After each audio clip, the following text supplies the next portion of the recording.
des gens de l'UPR, pas la haute direction, viennent me voir, me dire non, il faut que tu viennes à l'UPR. Je dis, mais comment, qu'est-ce que vous me proposez?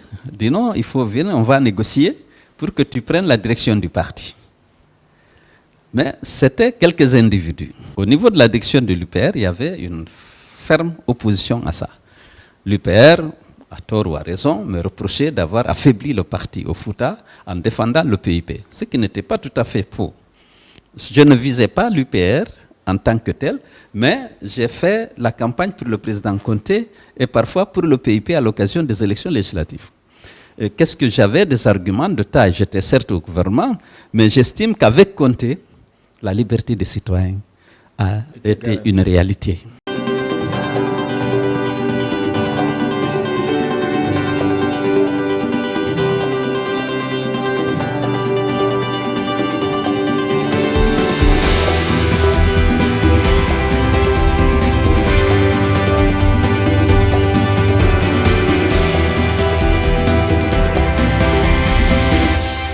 Mais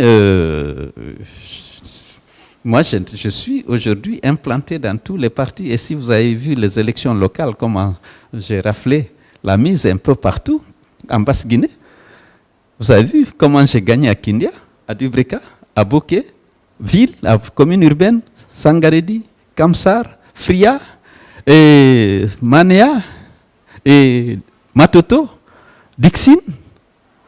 Je sais pas.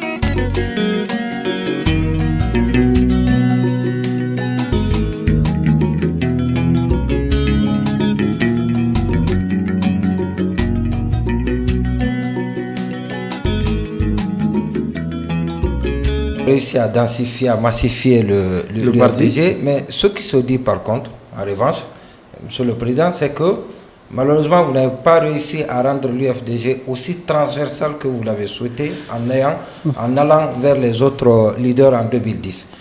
Alors, qu'est-ce que vous en dites par rapport à ça? D'abord, écoutez, transversal, oui. Ce n'est pas la réalité. Ça, c'est la campagne de dénigrement orchestrée par mes adversaires. Oui, il est populaire dans une communauté, dans une région. Ce n'est pas vrai.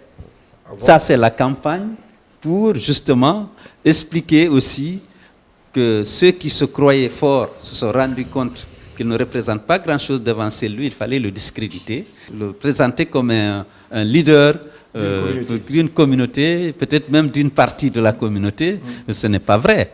Moi, je vous ai dit, j'ai implanté le parti dans toutes les sous-préfectures de Guinée. J'ai fait la campagne en 2010. Il n'y a pas une seule préfecture que je n'ai pas visitée. J'ai visité 250 sous-préfectures sur les 304 à l'époque pour solliciter le suffrage des Guinéens, de tous les Guinéens et de toutes les régions. Donc, et ça, c'était pendant la campagne. Ce que tous les autres. Non, ça que attendez. Non, je vais dire que ce n'est pas que j'ai cité Sidia et Abbé. Il y avait Souma Jessi, il y avait Charles-Pascal Tolno, il y avait Badiko, il y avait beaucoup d'autres leaders quand même qui m'avaient rejoint, et Mokhtar Diallo.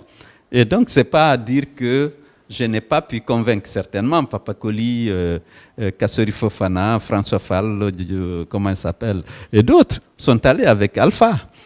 Mais moi, je suis aujourd'hui implanté dans tous les partis. Et si vous avez vu les élections locales, comment j'ai raflé la mise un peu partout, en Basse-Guinée, vous avez vu comment j'ai gagné à Kindia, à Dubreka, à Boké, ville, à commune urbaine, Sangaredi, Kamsar, Fria, et Manea, et Matoto, Dixine. Je pense. C'est une rétrospection. Massanta, la commune de Massanta gérée par lui.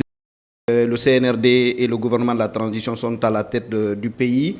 Qu'est-ce que vous dites du fonctionnement de l'administration. Mais on a estimé qu'on est pressé et que les gens ont risqué leur vie pour prendre le pouvoir, ils doivent en jouir un peu.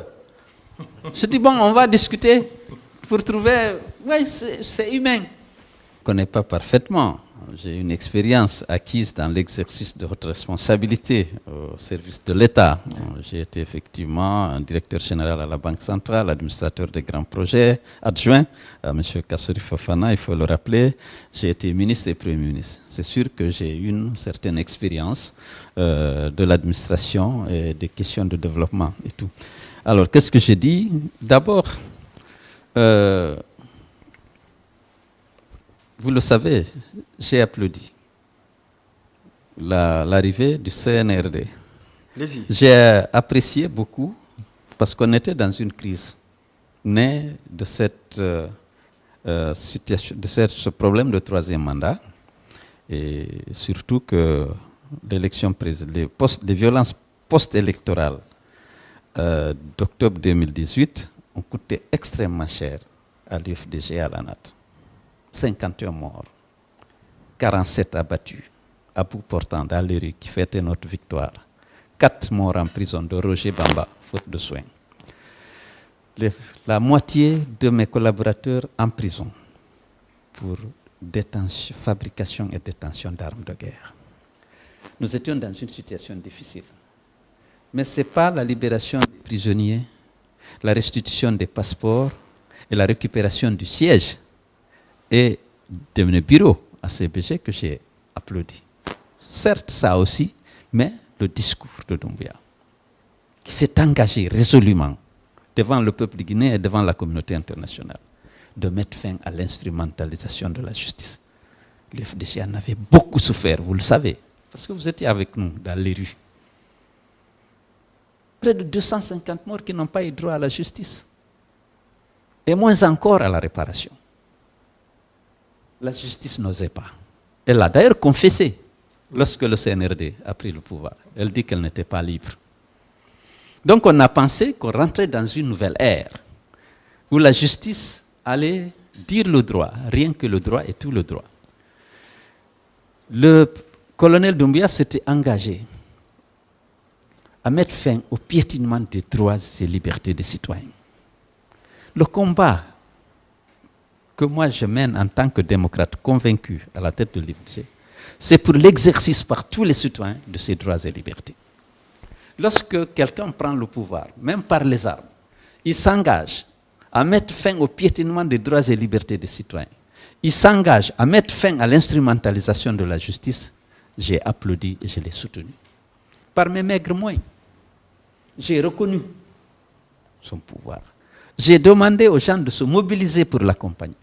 Je suis allé à l'extérieur, partout où ma voix porte, pour rappeler que celui qui est déposé exercer un troisième mandat illégal et illégitime, obtenu dans le sang, en perpétrant un coup d'État constitutionnel et en opérant un hold-up électoral le 18. J'ai dit qu'il faut accompagner les jeunes militaires qui ont pris le pouvoir. C'est un pas important vers le retour à l'ordre constitutionnel, au regard de leur discours. J'ai fait le tour du monde, l'Afrique, l'Europe, les États-Unis, les Nations Unies, pour défendre, demander d'accompagner et non de sanctionner ce coup d'État.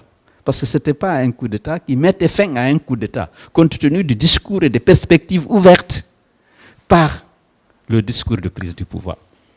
Et c'est là beaucoup Donc aujourd'hui, la réalité, si on doit juger l'administration, si on doit juger la transition, le président avait dit qu'il allait mettre fin à la corruption. Et qu'à cet égard, il n'aura ni amis, ni parents, et que sa main ne tremblera pas. Qu'est-ce qu'il y en est aujourd'hui? Vous voyez les acquisitions de domaines. Vous voyez des buildings sortir de terre par l'élite dirigeante. Des marchés de gré à gré, peut-être 80%, dit-on, des contrats publics sont conclus de gré à gré avec des amis ou des parents.